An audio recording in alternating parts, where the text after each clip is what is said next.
Hey, how you doing? Good afternoon.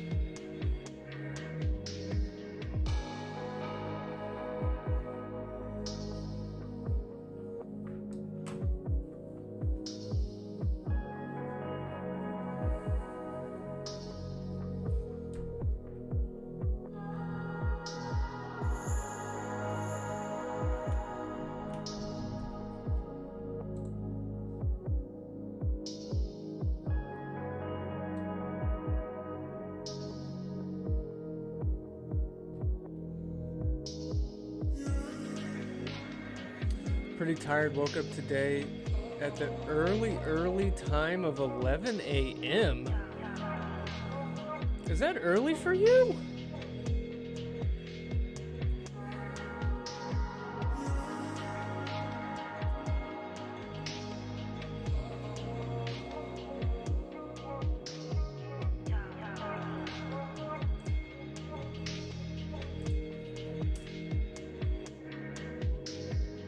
Anything before 2 p.m. is early. Actually, do you guys know Dr. Daryl? He's on a sleep schedule like that. I think he gets up. I think 11 is early for him too. You can tell him I said that.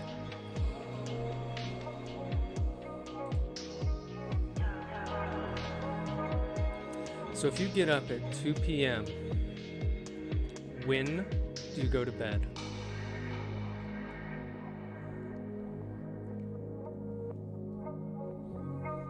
Let me guess. You go to bed at 4.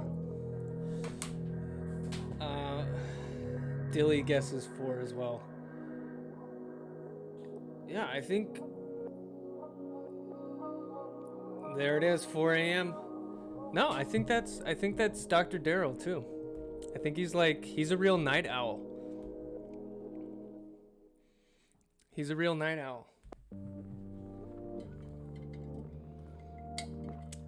Nothing's wrong with that.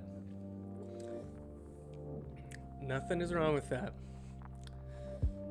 Next time you wake up at 2 p.m., just be like, I'm like Dr. Daryl.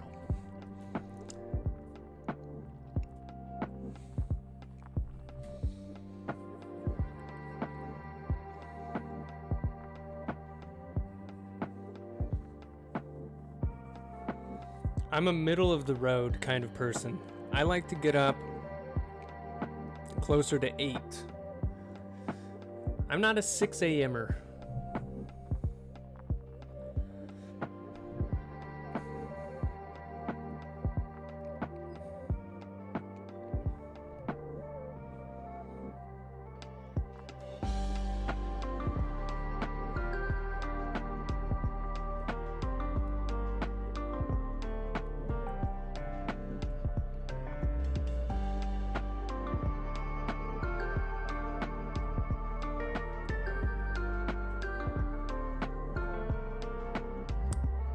Used to wake up at like 5 or 6.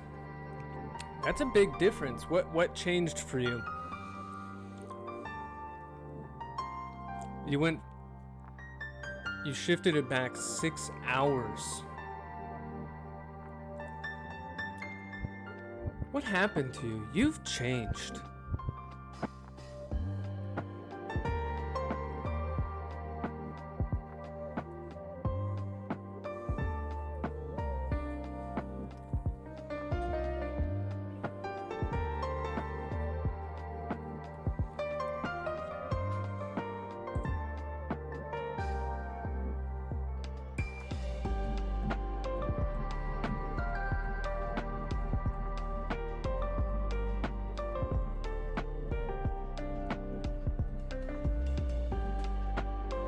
I was back at community college. I had to shower before my parents needed to get ready for work. Gotcha. And now you just have access to the shower whenever. All right, because even if you're living at home, parents are probably working remote. They don't have to get out of the house so early.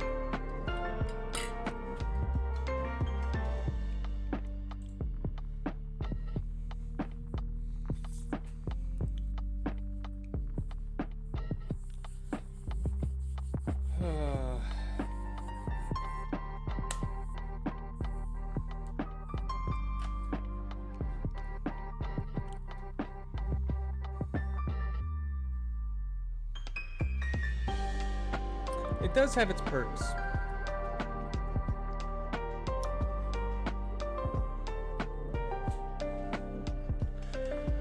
All right, everybody.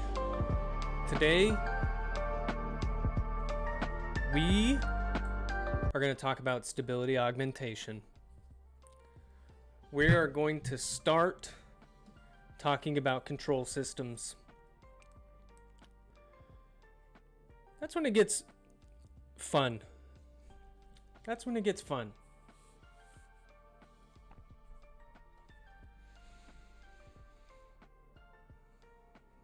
Okay. So let's start with this. Let's say you're designing an aircraft. And we know aircraft, they have different flight modes. They have longitudinal flight modes. They have lateral flight modes. And when your aircraft gets hit by a gust of wind, it's going to excite a number of these flight modes. So, generally, you don't want any flight mode to be really underdamped. And you don't want a flight mode to have a really long settling time, meaning like if I get hit by a gust of wind, it takes the aircraft a really long time to recover from that. You don't want that. So one way you can prevent that is by carefully specifying the aircraft geometry. Now here's an example, an important one. The horizontal tail area of an aircraft, it's going to affect properties of mostly the phugoid and short period modes. So let's talk about the effect of the tail area there. So increasing the tail area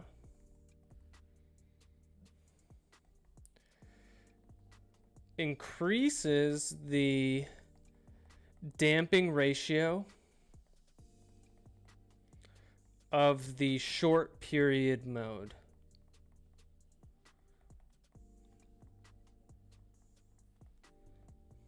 Now the short period mode, it's like particularly uncomfortable if you're sitting in an aircraft. It's where the nose is kind of pitching up and down, the angle of attack is changing.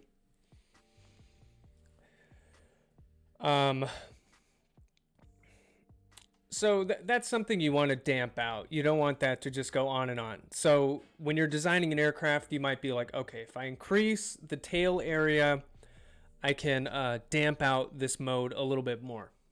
Now, if you want to get specific about, well, exactly how do I want to specify my tail area, one good tool is the root locus. What does the root locus do? It shows how when you change a parameter, like the tail area, it shows how the roots of the characteristic equation change. The roots of the characteristic equation, they determine your damping ratio, your natural frequency, your settling time, all of that. So you might use a tool like the root locus to dial in that tail area. Hey, UB Math Prof. Welcome. Happy you're here. Wait, why am I not generating a dog when I type Lil Z?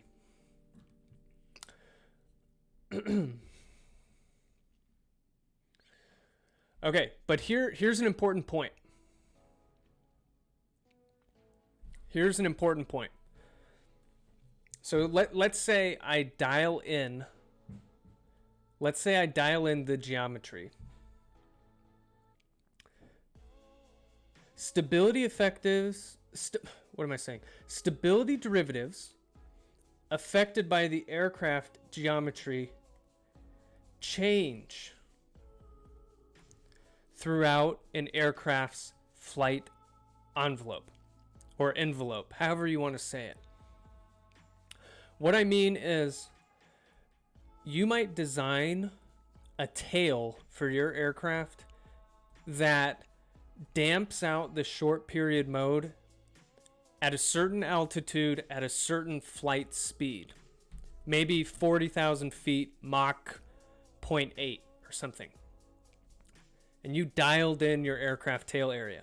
Well, the bad news is if you're flying at sea level, much slower, you might not have the same flight characteristics that you had at 40,000 feet. Meaning like your tail area might be good for some conditions and not others. So that's a limitation of just specifying the geometry of an aircraft. FFZ emotes not enabled. My emotes might be disabled. That's a tragedy, and I have to look into it. Okay, let's specify the flight envelope here, because I don't think we've talked about it before. Okay, so let's just give a definition first. The flight envelope is the set of all possible, and I'm going to say steady state, all possible steady state speed and altitude conditions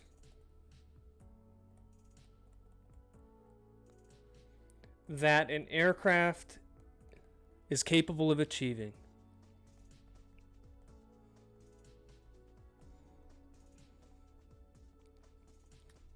Capable of achieving. And I have a couple examples here because you can create a visual representation of the flight envelope. All right, let's give a couple examples.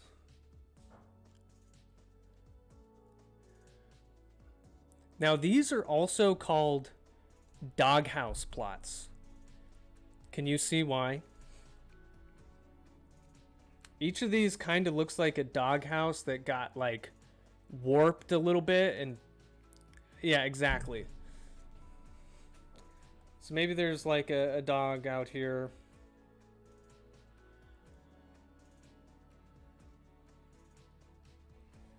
Ready to go into the doghouse. Exactly. Okay, let's look at the actually let's look at this commercial jetliner. that dog is perfect. Wait, when I put this eyeball on it, it's gonna just take it to the next level. There we go. Okay, so horizontal axis, Mach number. All right, so this is the speed. And then on the vertical axis we have altitude. A dog with udders? No. Those are his little feet. Those are little feet. Come on now. All right. Now the envelope is, he's got a beak?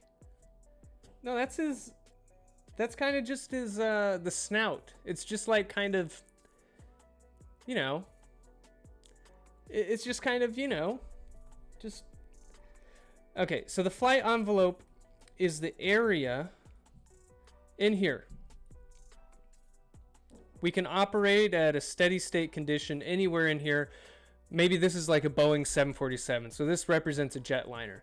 So the point is, you might, or at different times, different conditions, you operate within different areas of the flight envelope.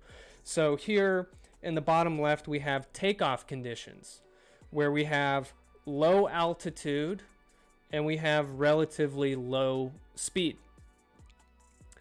And then when you're cruising to your destination, Here we are, you know, like 35,000, 40,000 feet, and it looks like we're Mach 0.7, 0.6. Let's talk about the limits of our doghouse plot.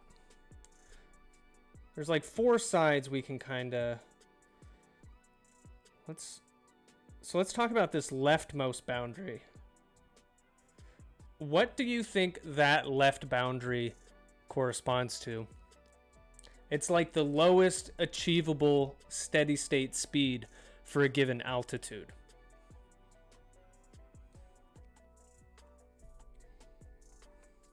Stall speed. There it is. So to get more lift at lower speeds, we have to increase our angle of attack, get more lift. But there's going to be a critical angle of attack where we stall. So when you're looking at an aircraft's flight envelope and you see this leftmost boundary, that's referring to the stall condition. All right, we also have the ceiling of our strange doghouse. This is referred to as the service ceiling. But you could just think of it simply as the max altitude that you can reach. The air's getting thinner. We have less oxygen up there, which affects the engine performance. Actually, that's more relevant to this edge. I'm going to put a color for this.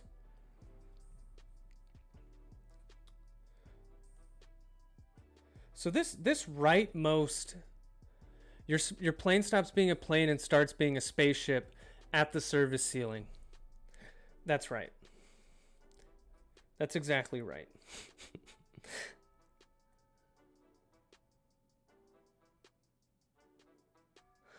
Okay, I put 2 different colors over here. This right edge, whether it's green or orange, it's a top speed line. But I do different colors because you reach a top speed for different reasons here. Maybe we'll start with the lower one, actually. So this is top speed.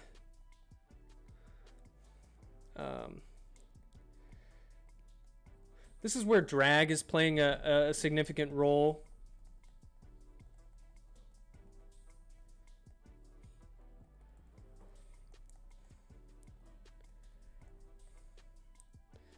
It's where your drag, your engine power kind of plays a limit. This might be like, you know, your top speed in a car.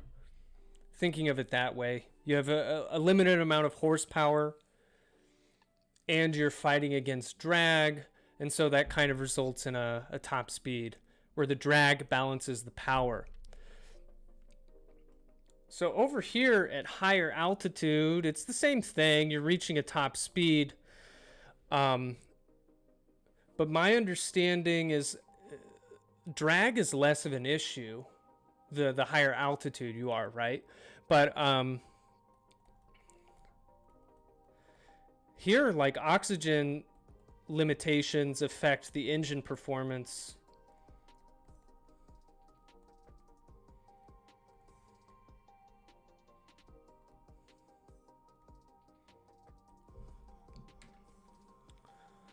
So it's kind of like your engine is producing less power and less thrust. Okay. So actually, this is where the phrase, you've heard of the phrase pushing the envelope, right? And it comes back to this flight envelope where, now remember I said this envelope describes the steady state boundaries. So these, anywhere in this doghouse, you can kind of maintain that flight condition. It is possible to fly outside the envelope, but for short periods of time that you have to like create a transient condition, maybe you dive into something and but that's pushing the envelope. That's like Maverick from Top Gun, living fast, dying young. Okay. Is the green specifically for oxygen, or just because the air is thinner?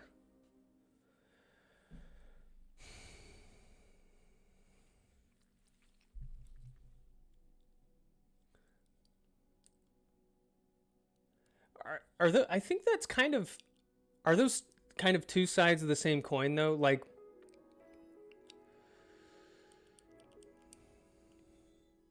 I don't have the best answer for that.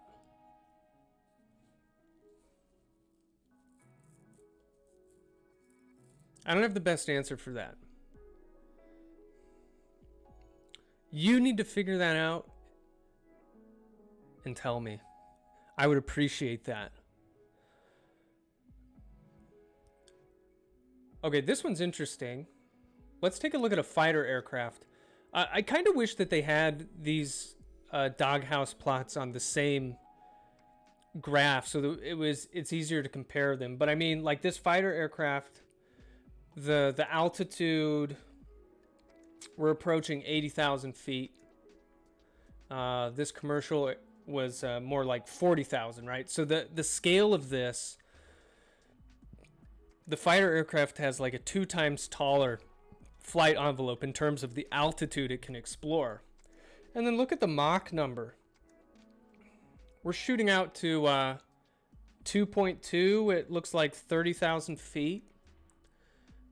And the commercial aircraft never even hits Mach 1.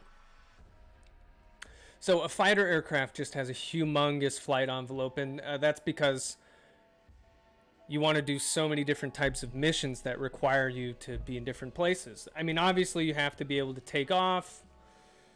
You have to be able to fight ground and in the air. You might help with a refueling mission, and we have these high-speed intercepts. Okay, but the shape is similar, and it's like we have the stall limits. We have the top speed limits, where it's more an issue of atmospheric conditions, whatever they might be over here. And then we have a ceiling. This flight envelope over here actually does compare to aircraft. So this is from a textbook. They included this to kind of talk to the advancement we've made in aerospace technology since World War I. Here we have the flight envelope of a World War I aircraft. It looks like it's, going to 15,000 feet. Not even hitting a Mach of 0.25. And then just by the 1965s having an SR-71, just looking at it side by side, tremendous advances in, I know, just, and there's a tiny,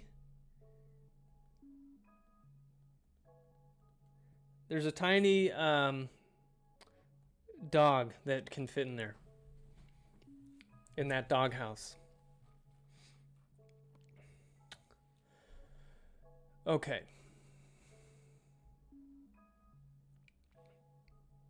So here are some non-dimensional stability derivatives for an F-104A fighter aircraft. And what I want you to observe, the stability derivatives change with Mach number and altitude. And the Mach number and altitude, those are the axes, standard axes for describing the flight envelope, right? So now when you're looking at these tables and they tell you, okay, like this one's Mach 0.25, our altitude is sea level. This one's Mach 1.8, our altitude is 55,000 feet. These are just exploring different conditions for the further flight envelope. So this one, it's probably takeoff conditions, right? I guess, so yeah, something like that, like Mach 0.2 at sea level. So now when you look at that table and it's giving you numbers like that, just be like, well, they include these numbers so I can model the aircraft at takeoff conditions. And then this one, Mach 1.8, 55,000 feet. 1.8, yeah. This is more looking at some kind of mission, like a high-speed intercept kind of mission for the aircraft. Got to go, y'all. Have a great day. Hey, thanks for stopping in. See you again soon.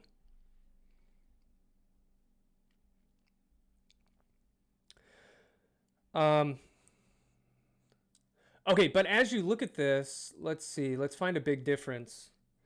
This stability derivative, this is how let's write this a little bigger.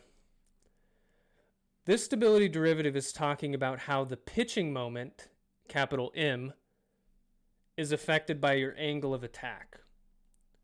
And so here at these different speeds and altitudes, it changes by like a factor of 2.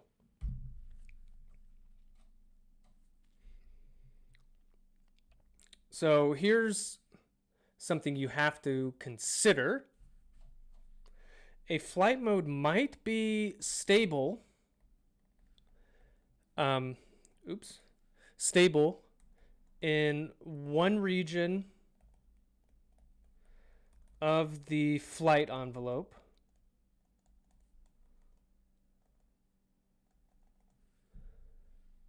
and unstable in another.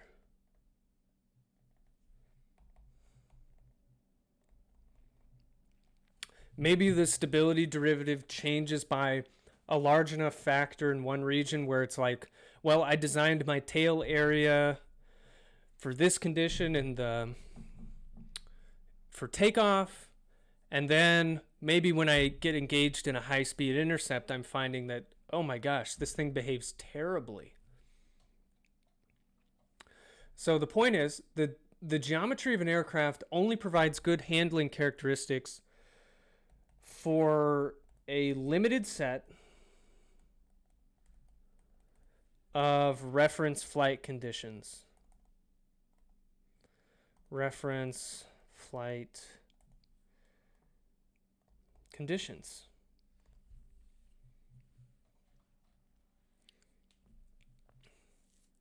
And this is what's going to bring us to stability augmentation. And we're going to do an example today to show you the basics. So stability augmentation is a technique to improve the handling characteristics of an aircraft over a broader range of its flight envelope than can be achieved by adjusting aircraft geometry alone. Adjusting geometry only goes so far. It's specific to a specific operating condition. You have to use a technique that can expand performance over the entire flight envelope, and so we're gonna talk about how you do that. So as an intro to stability augmentation, we're going to consider an example from the Nelson textbook. And man, this example in the textbook has typo upon typo, but I fixed it. And now I'm going to present it to you in a typo-free form. Okay. So we're going to start with a model for an aircraft. This is going to be describing the pitching motion of an aircraft as it travels along at a constant speed. And it's a model that's very similar to the short period mode. Okay, so I'm just going to give it to you. It's second order. So we're going to have our pitch angle theta. That's its angular acceleration. I have these two stability derivatives, so how the pitching moment changes with the pitch rate and the angle of attack rate.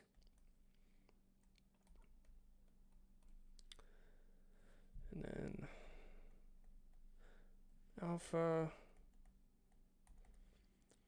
And we're including the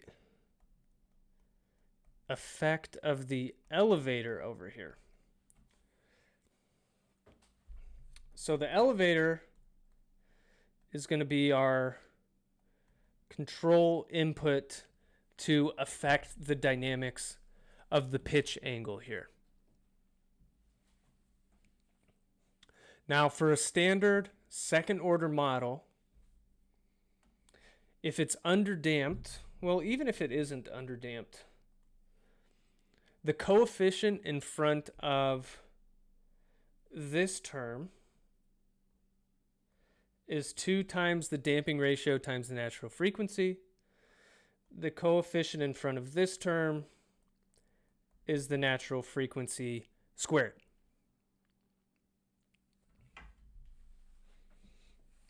So we'll come back to that.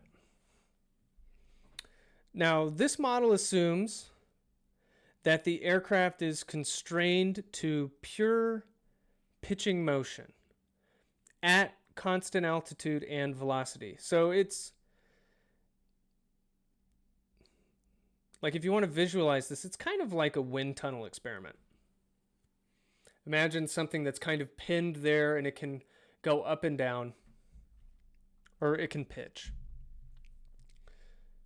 Now in this case,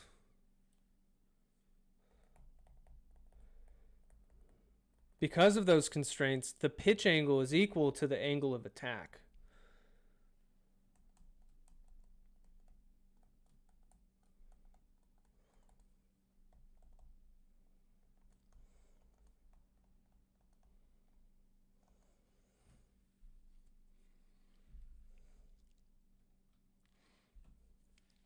And like I said earlier, this motion shares similarities with the short period mode.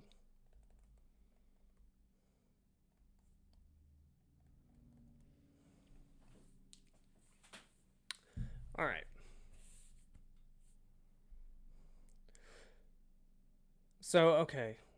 We're basically looking at the short period mode for an aircraft, and we're going to assume that this aircraft is the Jetstar Executive Business Jet, which we have some parameters for also from the Nelson textbook.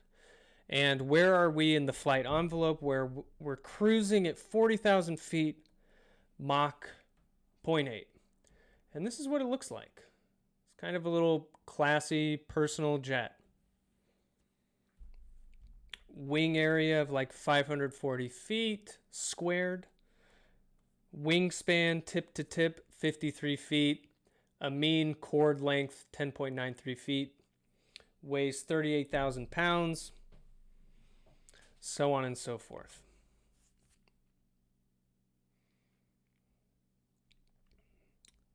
So our first task, we're going to look at the characteristic equation.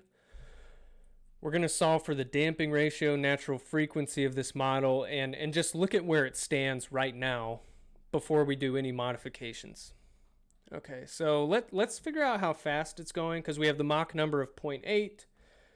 The Mach number is defined as the velocity of the aircraft divided by the speed of sound at the altitude. So we're going to be looking at 40,000 feet. What's the speed of sound? And because we're just going to be flying level, we're going to assume that the velocity is just entirely longitudinal. So the longitudinal velocity is u. We're going to assume that w and v are 0. Okay, so if we want to solve for our longitudinal speed, we're going to have, it's going to be our Mach number times a. So we're Mach 0.8, and the speed of sound at 40,000 feet is 967.7 feet per second. So our velocity at this altitude is 774.16 feet per second.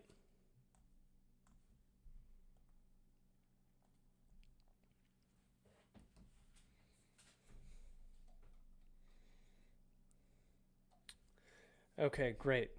Now our next step is we have these parameters in our model. We have these stability derivatives, MQ, M alpha dot, M alpha, M delta E, and I want to calculate the 4 of these things. So to do that,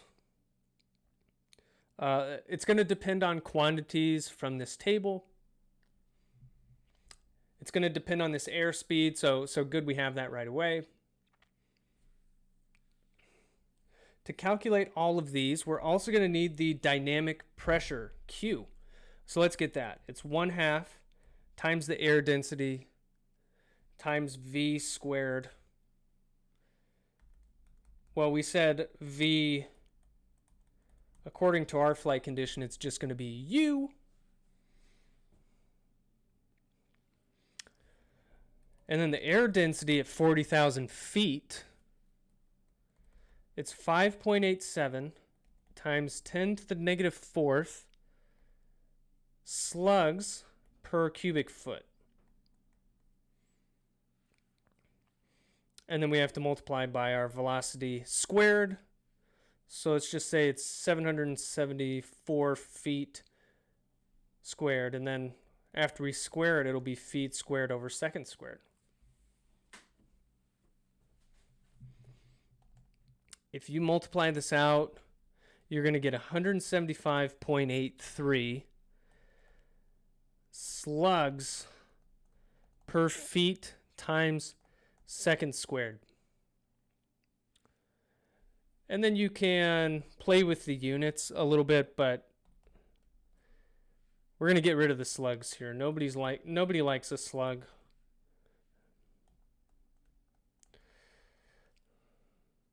Pound force per square foot. Dynamic pressure, force over area. That makes more sense, those units. All right, so now we're going to get our 4 stability derivatives. So MQ, this is how the pitch moment changes with the body rate, angular rate about the y-axis. So this formula that I'm about to write, I do not memorize. I look it up in a table. It's table 4 point something in Nelson, but it's in chapter 4. You can look up these. It is not worth your time to memorize this.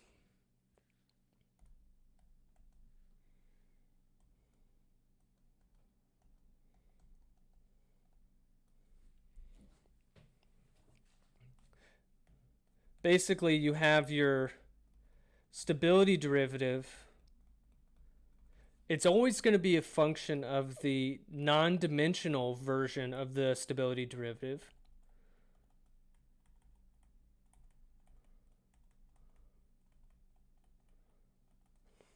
And then you have all of these dimensional quantities that, well, you take it back into the dimensional space.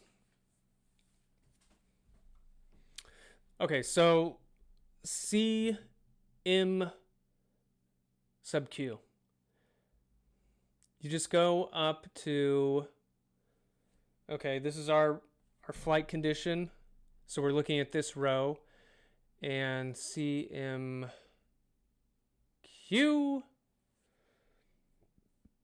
Boom.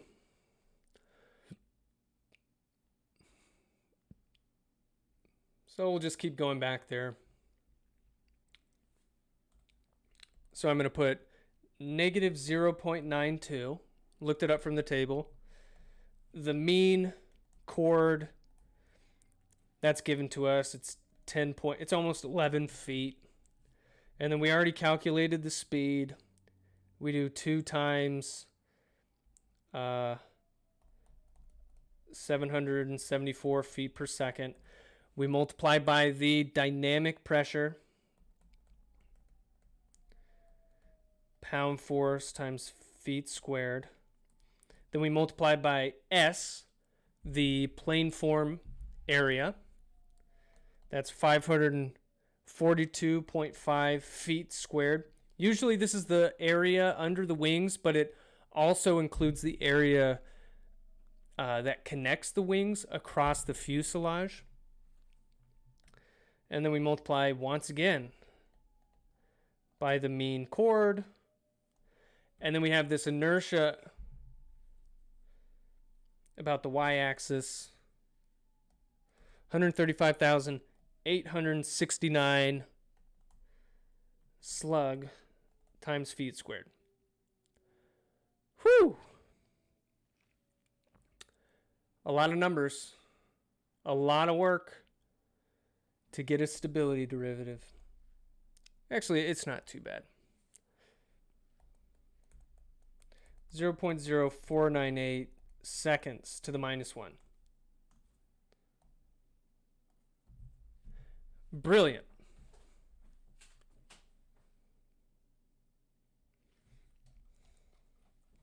Let's keep going.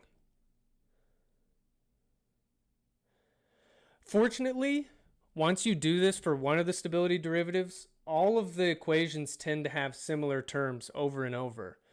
So it's like you just take the same numbers again and again. Okay, so m alpha dot. It's u star times m w dot. And then if you go to that table in Nelson, whatever it is, maybe 4.2, they give you the formula for mw dot. So this is going to be cm alpha dot c over 2 u star times this similar term that we used up just above.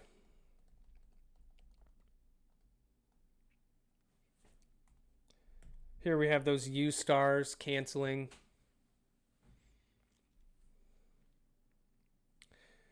Now if you go to the table just above and you look up this cm alpha dot, it's going to be minus 0.4. And then if you take all of these other terms, multiply them out, 0.0542. And the overall unit is seconds to the minus 1 here. So minus 0.0217 seconds to the minus 1.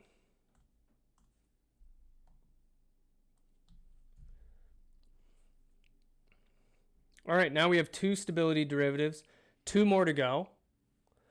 And then we're ready to look at how this aircraft performs.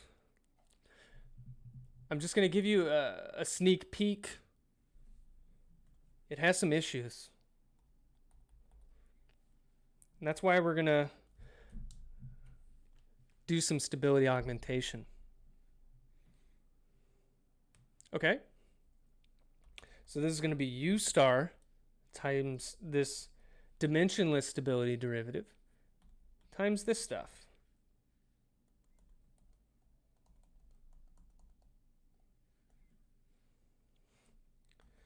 We have these cancel again. If you look up this dimensionless stability derivative in the table, it's minus 0.72. And then all of the other stuff, it's 7.6735. And overall, this is going to be seconds to the minus 2. So 1 over seconds squared. Minus 5.53 seconds to the minus 2.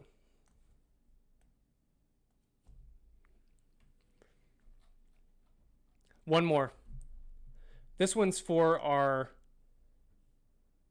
control. How does our elevator deflection affect the pitching moment?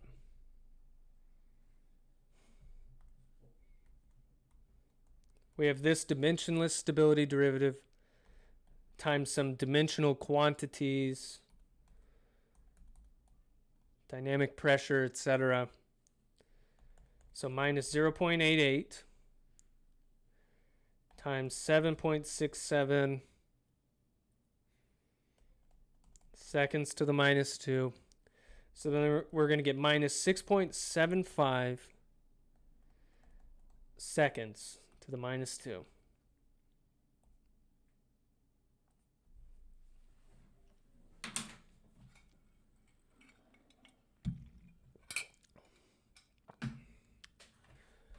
All right.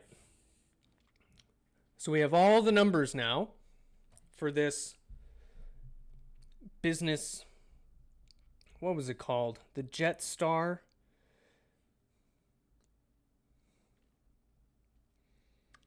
All right, so we're going to take all these numbers and we're going to plug it back into our original equation of motion for the aircraft. Here we go. So we have our pitch, angular acceleration, minus 0.0498, minus 0.0217.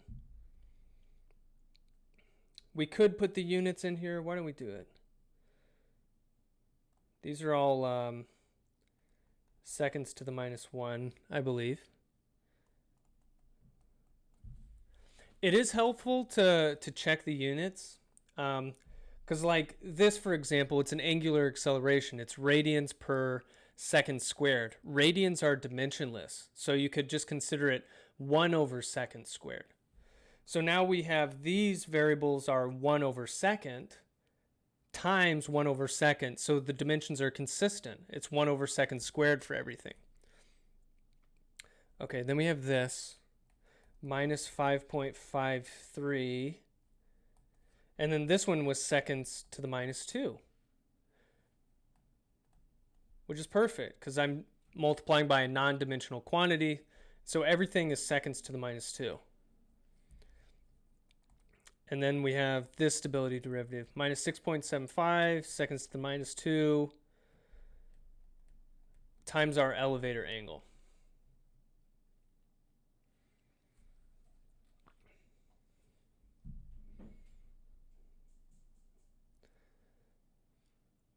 All right. Let's just simplify this out.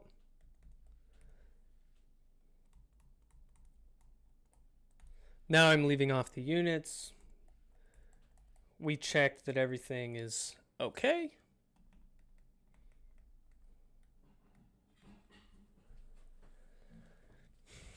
And once again, this number here is 2 times the damping ratio times the natural frequency. This coefficient is the natural frequency squared. So let's calculate those things. The natural frequency is going to be the square root of 5.53. And this is going to be radians per second. So it's 2.35 radians per second.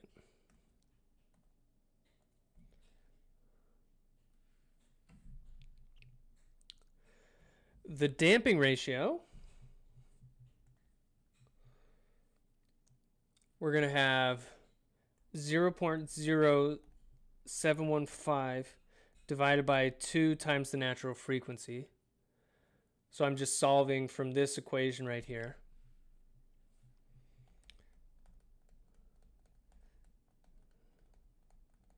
We plug that in there. This is our damping ratio, 0.0152.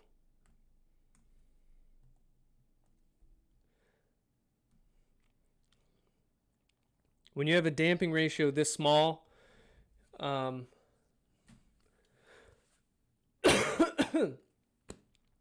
excuse me, your system is very under-damped.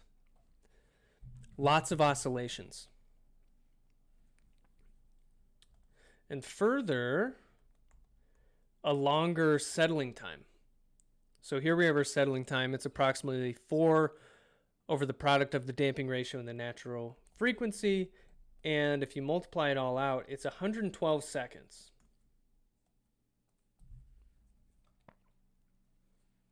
So what do we notice about the dynamics here of this aircraft? Let's write it out. The dynamics are very lightly damped. Actually, I should have just said they're very underdamped. That's a better word for it. Very underdamped.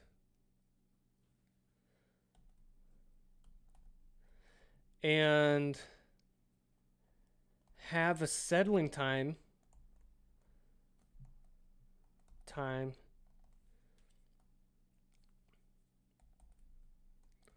close to 2 minutes. Yikes. Going back down memory lane, we looked at the Boeing 747. And we looked at the short period mode of that aircraft. And it had a settling time of its short period of around, I think it was like 7 seconds, or maybe it was 10 seconds. So why in the world is this little executive jet settling in 2 minutes? That's not good. Okay, so let us say we want to bring the settling time down to 5.5 seconds. How are we going to do it? We're going to modify the damping ratio. And then further, let us accomplish this goal using stability augmentation rather than modifying the geometry of the aircraft. Because like we argued at the beginning of this lecture, geometry changes might help you for a portion of your flight envelope, but it doesn't help you in others. Stability augmentation can potentially help us everywhere. Okay, so what is a stability augmentation system? It's a control system. And they can work in different ways. But the one that we're going to design, this control system is going to automatically control the elevator deflection as follows. Okay, so delta E, that's our elevator deflection. We're going to define it as this. We're going to have delta E sub P, and this is the elevator deflection provided by the pilot.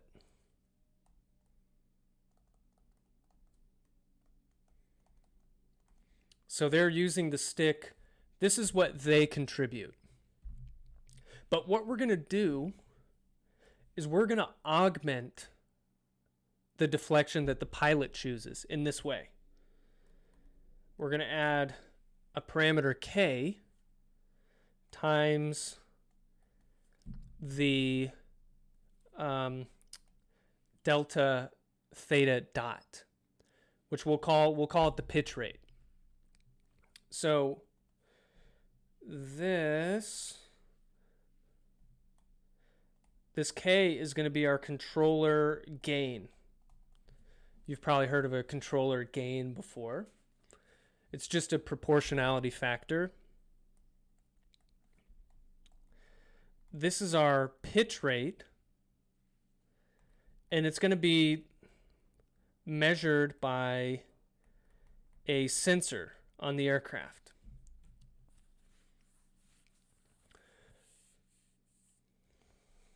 And the product of these two things, the pitch rate that I measure and then the gain that I multiply it by,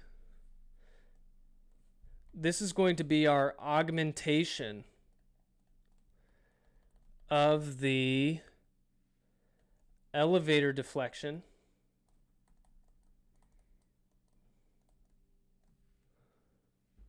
and it's going to be provided by an automatic controller.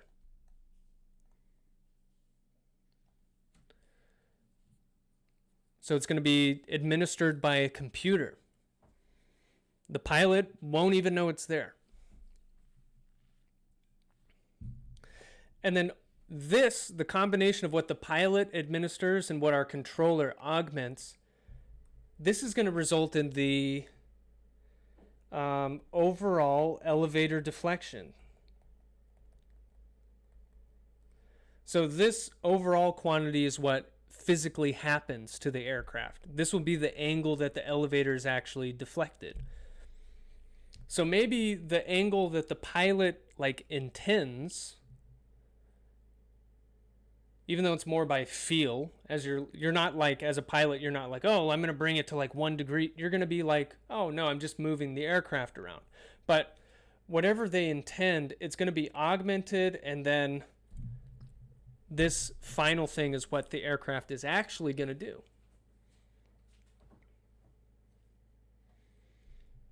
Okay. So when we define the elevator deflection in this way, we're going to get what we call the closed loop system dynamics. So whenever you design a control system, you've heard of a feedback loop, right? The feedback refers to a measurement process where when I provide a control input to my system, the system reacts to it. What exactly is the gain? Well, the gain it's just a mathematical thing. It's a proportionality factor. You're going to have some sensor on your aircraft that measures the pitch rate.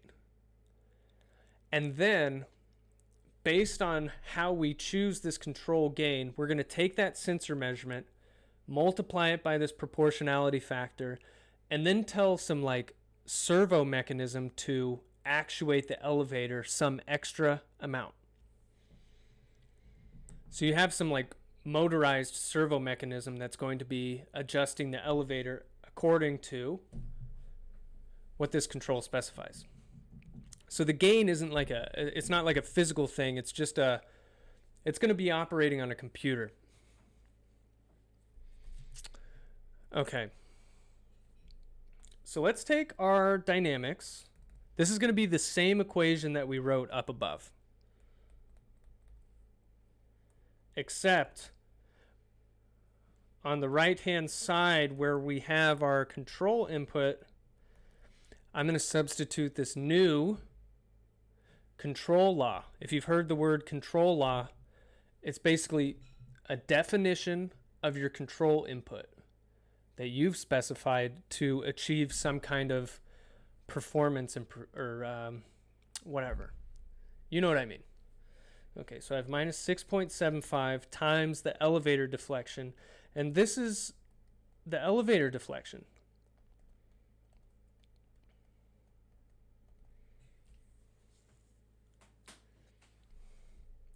Boom, this is what we've added.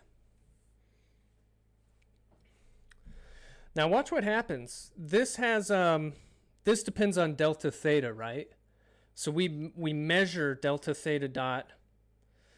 But what I'm going to do is I'm going to move this term over here because my dynamics depend on delta theta dot, and I'm going to gather these terms together.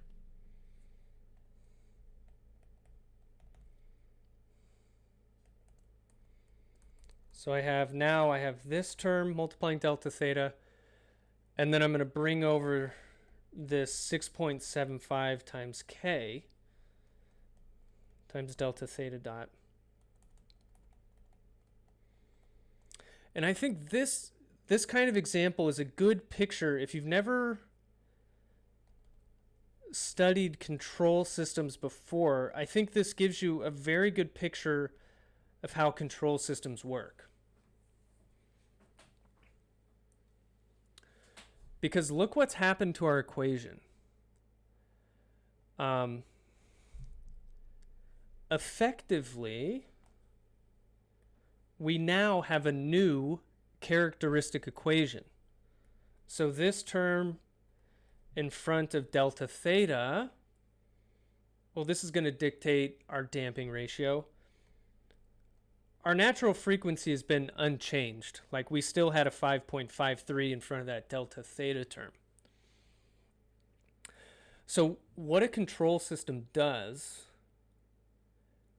it defines an input, which is the elevator deflection, but this input depends on states from your system. Because the input is a function of those states, the controller actually modifies your characteristic equation so that your characteristic equation has new roots. Now look at this though. We have a variable inside this coefficient. We have our controller gain. So depending on how I choose the controller gain, I'm going to choose a damping ratio that I want. Okay, you'll see how this works. So depending on our choice of the control gain K, we can adjust the damping ratio of the system. So we said instead of having a settling time of close to 2 minutes, we want 5.5 seconds. And I don't want to play with the geometry. Okay, so if I want 5.5 seconds, then this is what I need. The settling time is equal to 4 over the damping ratio times the natural frequency. So if I solve for my damping ratio, it's got to be 4 over 5.5 seconds times my natural frequency, which the natural frequency is unchanged. It's 2.35 radians per second. So I'm going to need a damping ratio of 0.3095. This is what I need.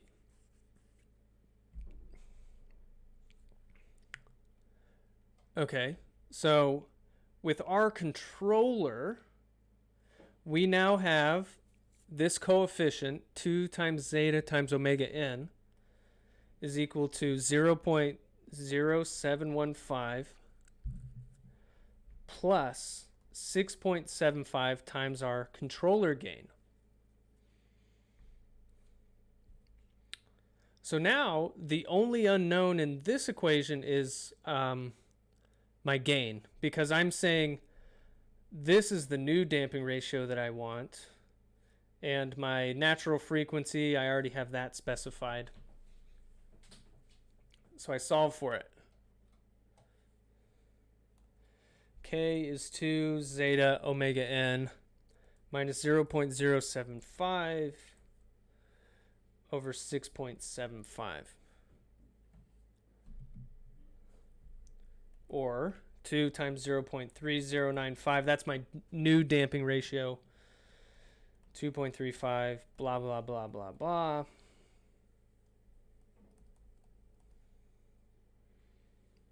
So I need my gain to be 0.2049. Voila. So how does this work in practice? Like, sure, this is a great idea on paper. So you're going to have some sensor, like I said, that measures the pitch rate. And it's going to say, okay, the pitch rate right now is 0.1 radians per second. Okay, is the gain dimensionless? Oh, good question. Let's make sure here. No, it's going to have some dimension. I think so it's going to have the same dimension as, or wait, is it dimensionless?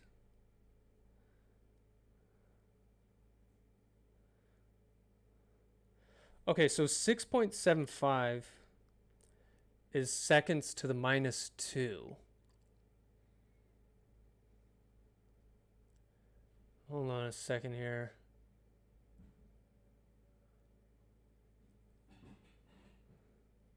Oh, wait, we could figure it out from this equation. Because the elevator angle... Oh, wait, what's going on with my pen?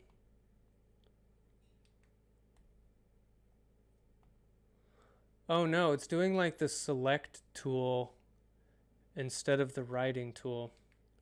All right, hold on.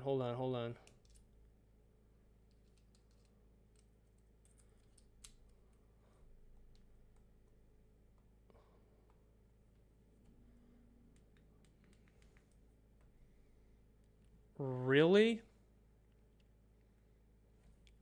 All right, let's take out the battery.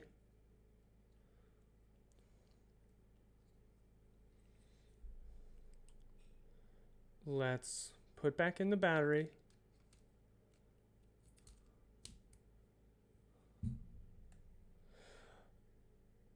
Okay, hold on. We're just going to close OneNote and then reopen it. Okay. And then we're going to we're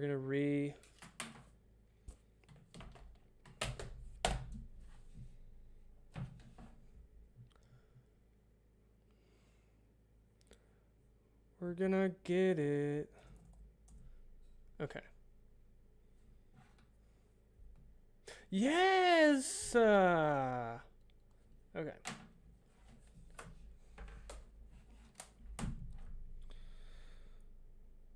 All right, we gotta go down here.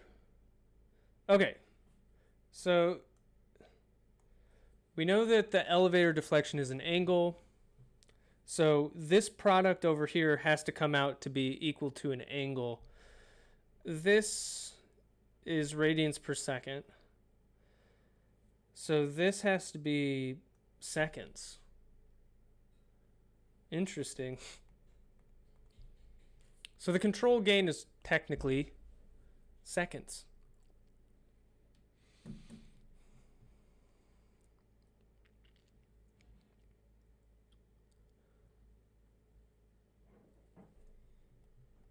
Sure. But I wouldn't get caught up too much in this because like what happens is you're going to have a sensor measurement and it's going to say, okay, the pitch rate is like 0.1 radians per second. And then in your computer code, you're going to say, okay, tell the servo at the elevator to go to this angle, which is going to be whatever you measured the angular velocity to be times your gain. So in practice, a servo mechanism, which could just be some kind of motor that's actuating the elevator, it's going to automatically move the elevator according to those specifications.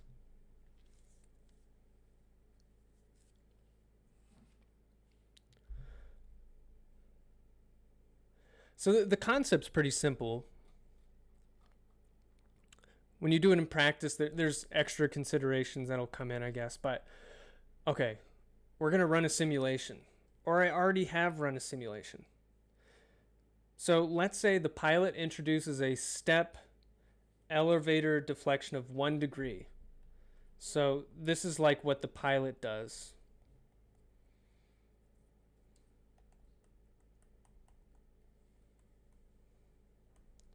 Pi over 180 radians.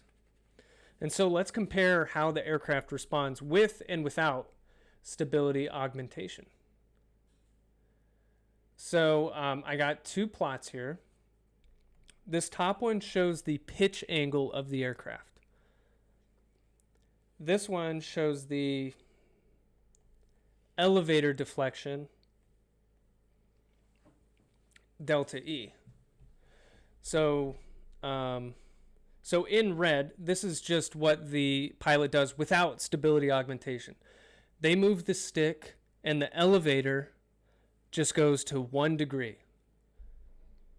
And then, just like we calculated at the beginning of this example, the system is very underdamped, so it just starts to oscillate and the nose pitches up and down with a rate, it looks like basically once every 2.5 seconds it completes a cycle.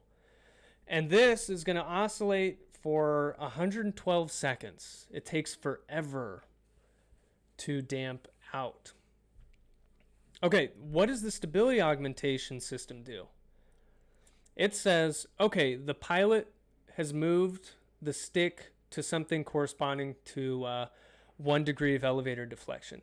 And then our controller says, okay, well, I'm going to make this adjustment where I'm going to start at 1, but then I'm going to, over time, so if you looked out the window and you looked at the elevator on the aircraft, you would see that it's automatically doing these oscillations.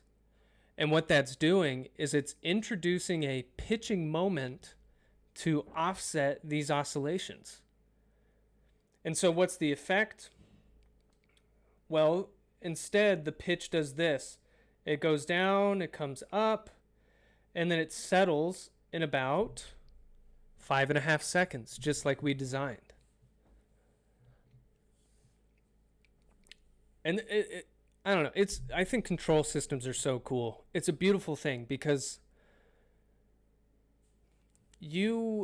let's see, if you think, what am I saying? The controller itself automatically predicts or determines what the elevator angle should be.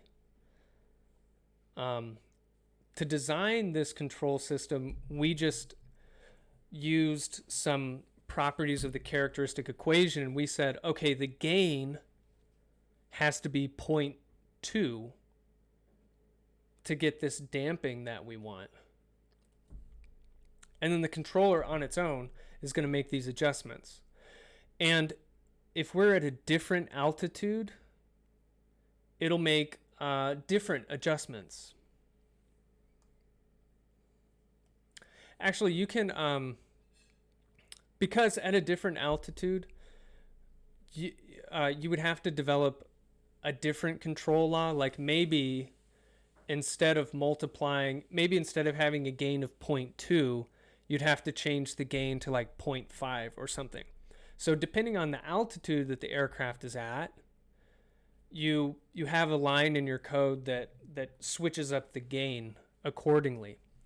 But all that happens for a stability augmentation system is that the control surface is compensating and it gives you the performance you want. And it has nothing to do with changing the geometry of the aircraft. It's changing the control surfaces in real time. So I think it's really cool. And that's the end of our example, and that's our introduction to stability augmentation, my friends. So the rest of the class, we're going to get into different control systems. We have to work on a little bit of control systems theory, because designing a controller isn't always this straightforward. Sometimes it takes a little more work. But this gives you the basic idea. You modify the characteristic equation by defining your control input a certain way. Oops.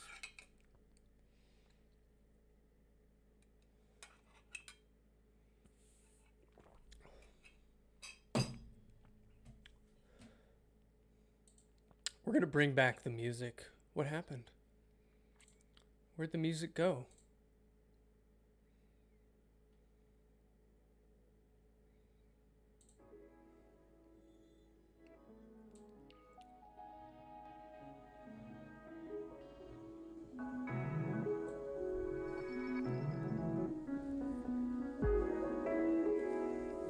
I hope you guys have a fantastic rest of your Monday.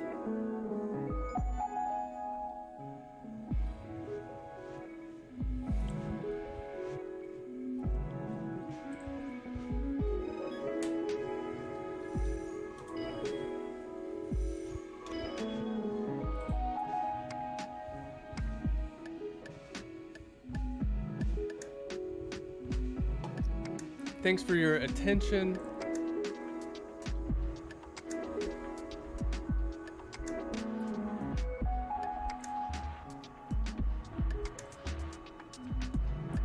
Would you be able to quickly go over how to get CM for modal transformation? I was working on part B of problem 3 on the homework, and I'm unsure how to get it. All right, let's see here.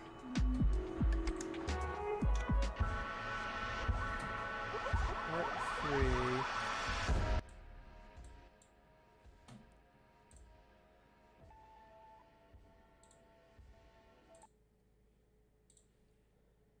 Where are we?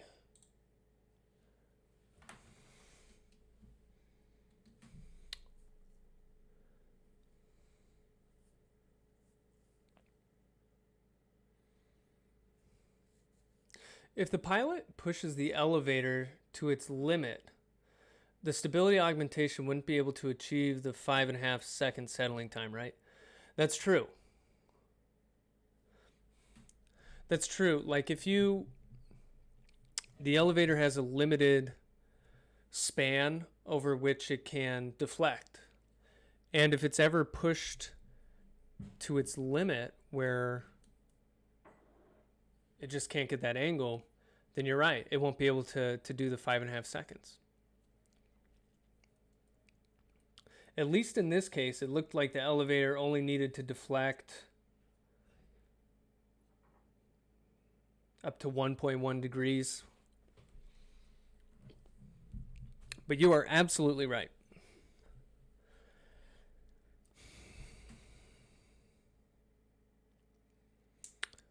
Okay, so UBMAE student. So you're talking about CM, like the observation matrix. You think you need CM to find the plots, but not sure. Gotcha. Let's see here. Let's go.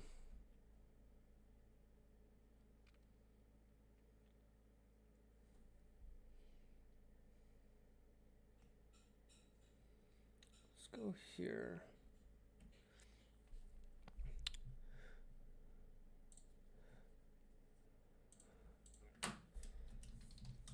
Wait, I think I want to pull this up.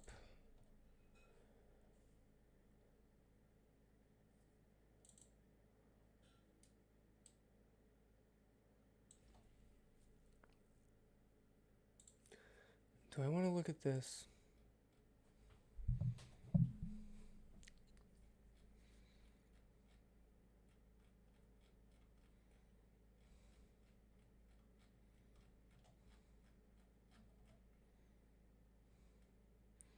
Oh, okay. So if you want to, wait, I need to ban.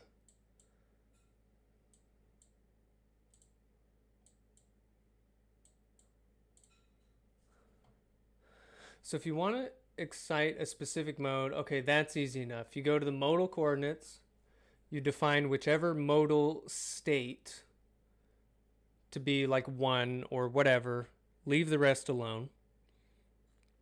And that'll give you the response in the modal space. Now to go back to the physical space, you multiply by P. Okay, so in the homework, do we ask for all of the states? Yeah. So because you're returning the 4 states in the physical space, your transformation just needs to be P.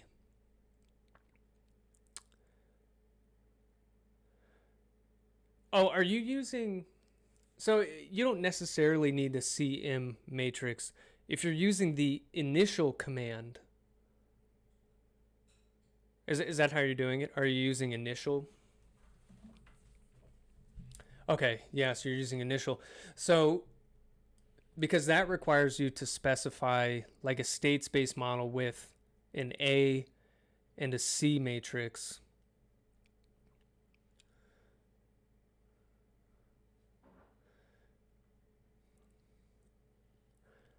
you can, let's see, did I do it in here? Oh, okay.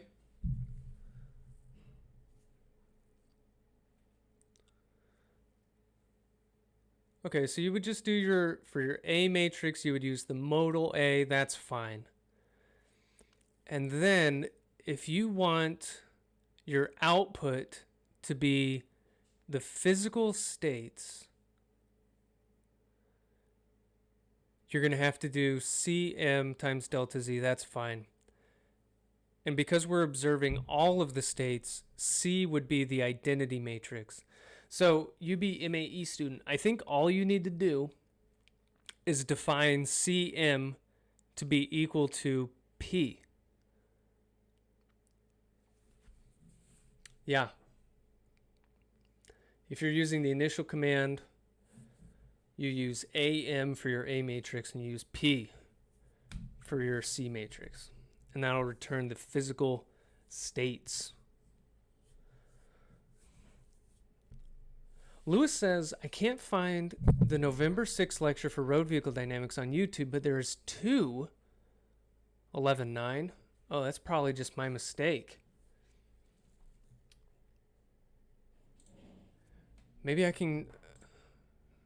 You don't see 11.6. Let me just check.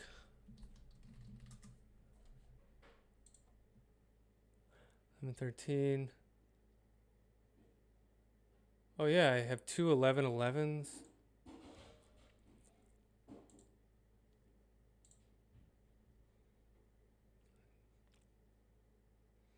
$11.4.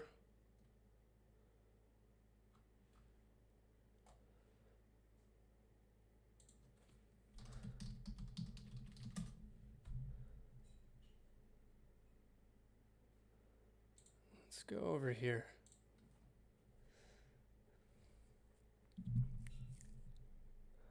$11.6. All right, let's upload that.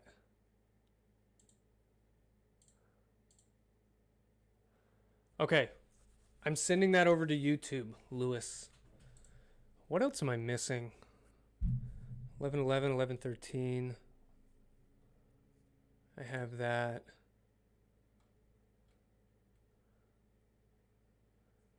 I think I have to add the one from today. I can do that.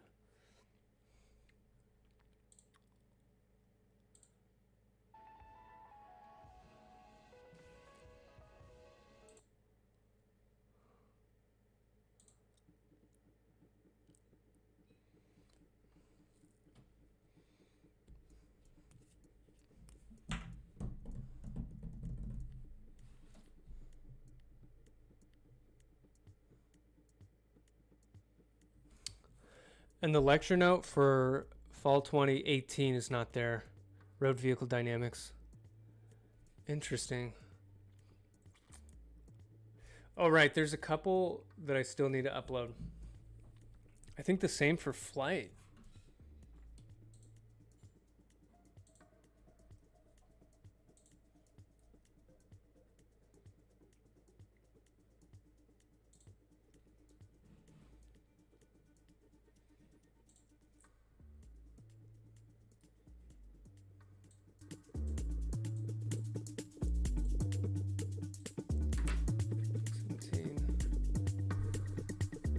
Yeah, I see.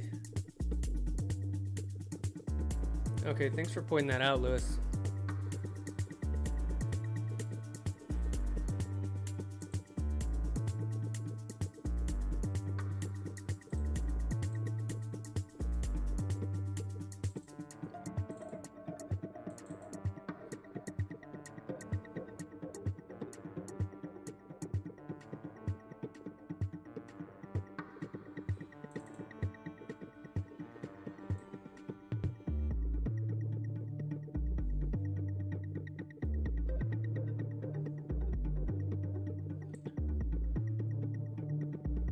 Are you going to upload solutions for exam 1? Oh, I forgot to check with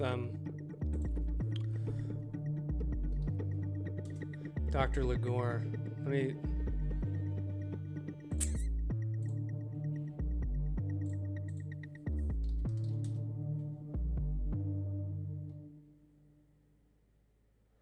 I think so.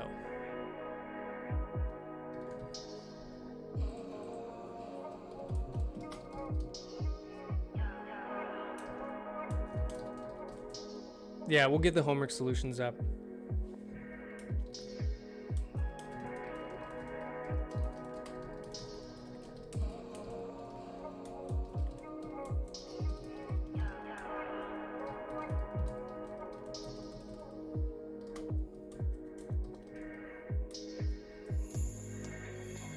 Thanks for bringing that up.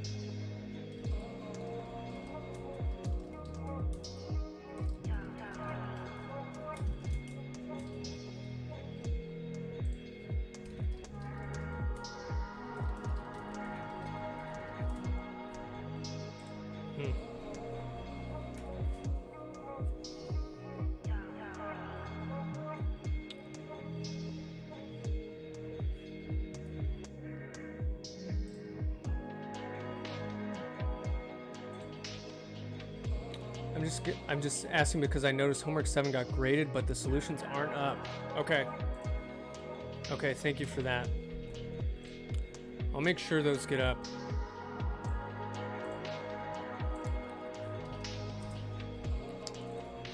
I'm looking at some stuff.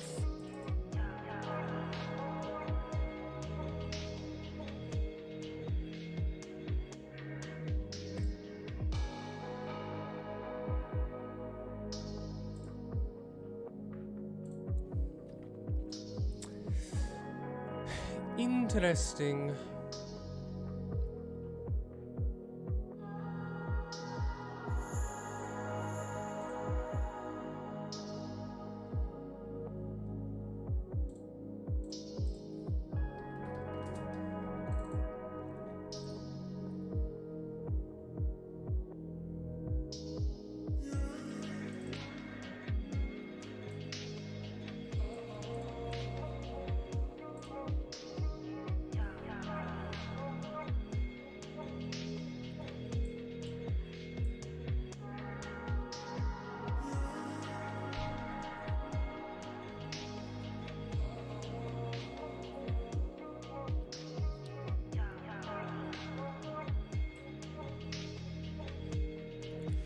All right, everybody, I have to run to office hours.